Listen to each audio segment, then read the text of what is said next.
अस्सलामुअलैकुम। Welcome to my YouTube channel खाना पकाना सीक्रेट्स। कैसे हैं आप सब? आज हम बना रहे हैं अचार मसाला, जो कि अचार गोश्त में डाल सकते हैं हम, कोई सब्ज़ी बना रहे हैं तो उसमें डाल सकते हैं हम। अचार मसाला बनाने के लिए जो चीज़ें हमें चाहिए वो हैं 2 टीस्पून कलौंजी, 2 टीस्पून सौंफ,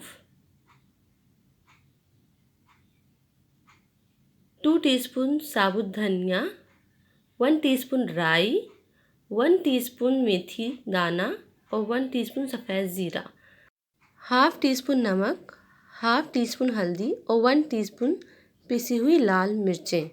ये साबुत मसाले जो हैं इनको हमें हल्का सा भूनकर इनको हमें कूट लेना है। और ये जो क्वांटिटी बताई है ये 1 केजी मटन, बीफ या चिकन जो भी बना रहे हैं उसके लिए इनफ है। बाकी कोई सब्ज़ी में ऐड करना है तो हम 1 टेबल स्पून, 2 टेबल स्पून जो रिक्वायरमेंट होगी हम उसमें वो ऐड कर देंगे।